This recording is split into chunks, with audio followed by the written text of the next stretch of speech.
రా లలిత, వచ్చి కూర్చో.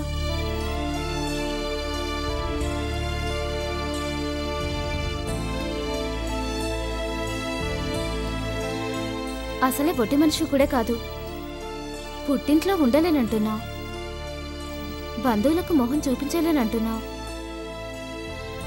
మనిషికి మనిషి భారమవుతున్న ఈ రోజుల్లో కడుపులో పెరుగుతున్న బిడ్డతో ఎక్కడికి వెళ్తావే? ఎలా బ్రతుకుతావు? నాకు స్నేహితుడు ఉన్నాడు, అక్కడికే వెళ్తాను. అతడి సమక్షంలోనే బ్రతికేస్తాను. అతని నీడలో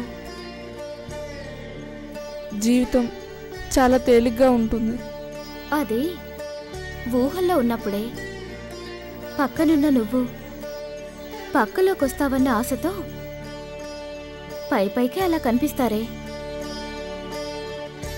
అప్పుడు జీవితం కలర్ఫుల్గానే కనిపిస్తుంది. ఆ ఆశ ఆవిరైతేనే నిజ జీవితంలో మబ్బులు కనిపిస్తాయి. ఇప్పుడు కడుపులో బిడ్డతో వెళ్తే స్నేహితుడు కూడా మొహం చాటేస్తాడు.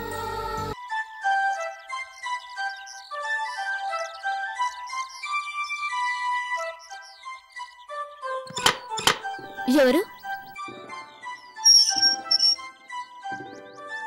రామునా?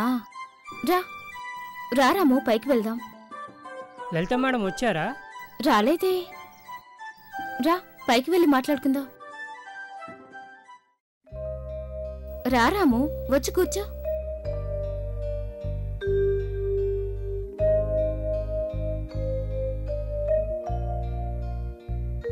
ఏ లలిత ఇంటి దగ్గర లేదా? లేదు, 2 రోజుల నుంచి కనిపించట్లేదు. నాకెందుకో భయం వేస్తుంది. ఎందుకు భయం? వాళ్ళ పిన్ని మంచిది కాదు, లలిత మేడంను కొట్టిందంట. లలిత అంటే నీకు ఇష్టమా? అవును. నేనంటే ఇష్టం లేదా? లేదు. అయితే లలిత ఎక్కడుందో చెప్పను పో. అయితే లలిత మేడం ఎక్కడుందో మీకు తెలుసా? అయితే మీరేంటి కూడా నాకు ఇష్టమే. అయినా చెప్పను పో. చెప్పండి జానకి మేడం, ప్లీజ్. మీరేం చెప్పినా చేస్తాను. ఏం చెప్పినా చేస్తావా? చేస్తాను. అయితే రా, ఇక్కడ కూర్చో. ఏం చెప్పినా కాదు, ఏం చేసినా కాదనకూడదు, సరేనా? అయితే లలిత మేడం ఎక్కడుందో చెప్పాలి. చెప్తాను.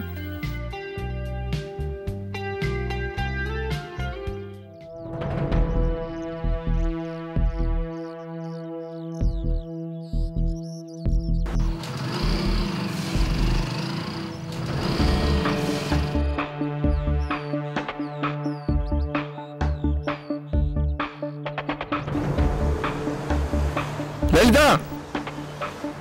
లలిత, లలిత, లలిత, లలిత, ఆగు లలిత, ప్లీజ్. లలిత, లలిత, ఒక్క నిమిషం ఆగు.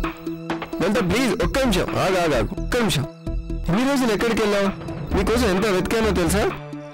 మీ ఇంటికి మా ఫ్రెండ్ని కూడా పంపించాను, మీ ఫ్రెండ్ జానకిని కూడా చాలాసార్లు అడిగాను. నీ జాడ అస్సలు తెలియలేదు. లలిత, ఇంకోసారి నా వెంట పడినా, నా నీడ తాకినా చెప్పు తీసుకొని కొడతాను.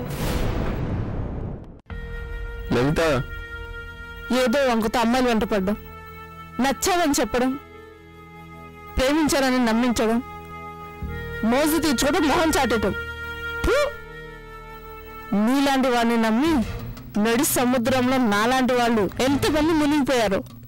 లలిత, అది ఆ రోజు ఏం జరిగిందంటే... ఆపు.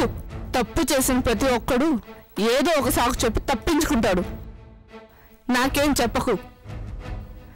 నేను తప్పు చేశాను, ప్రేమించానంటే ఆనందంతో ఎగిసిపడ్డాను, పెళ్లి చేసుకుంటానంటే సంతోషంతో పొంగిపోయాను, సర్వం అర్పించాను. చివరికి కన్నవారిని కూడా వదులుకొని నీకోసం పారిపోయి వచ్చాను. కానీ నువ్వు సెల్ స్విచ్ ఆఫ్ చేసుకొని దాని చావు అదే చేస్తుందిలే అని చల్లగా పడుకున్నావు. నెంబర్ మార్చుకొని మొహం కనిపించకుండా హెల్మెట్ పెట్టుకొని తిరుగుతున్నావు. ఆ రోజు ఏం జరిగిందో చెప్పినా వినే పరిస్థితిలో నువ్వు లేవు. నువ్వే కాదు, ఎవరైనా నీలాగే చేస్తారు. అవన్నీ మర్చిపో లలిత. నువ్వు సెల్ నెంబర్ మార్చినంత ఈజీ కాదు. క్షమించు లలిత, తప్పు తెలుసుకున్నాను. తన తప్పు తెలుసుకోవడం అంటే దానికి మించిన శిక్ష అనుభవించినట్టే లెక్క. అందుకే క్షమించు. చేసిన తప్పుని సరిదిద్దుకో. నువ్వు క్షమించు లలిత. నేను ఇప్పుడే పెళ్లి చేసుకుంటాను. పెళ్ళా? నాన్న నువ్వా? నీ పక్కలో పడుకుని ఒకసారి తప్పు చేశాను. లేచిపోదామంటే ఇంట్లో నుంచి పారిపోయి వచ్చి రెండోసారి కూడా తప్పు చేశాను. నీ దారి నీది, నా దారి నాది. ఇక నా దారికి అడ్డు తగలకు. బాయ్. లలిత, నేను చెప్పేది వింటావా? Please please. ఆ రోజు నా తమ్ముడు చనిపోయాడు తెలుసా?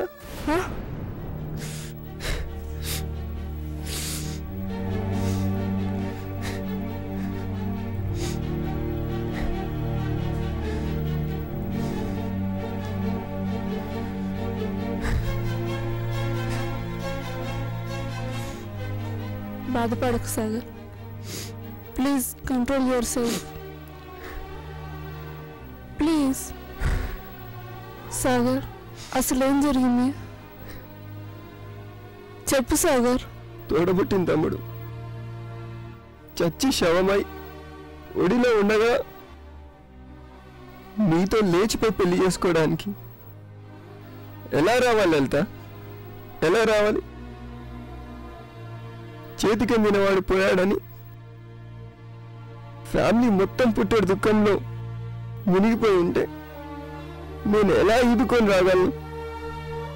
ఎలా రాగలను లలిత? ప్రేమంటే అర్థం చేసుకోవడం అన్నావు. ఇదే నన్ను అర్థం చేసుకున్నది.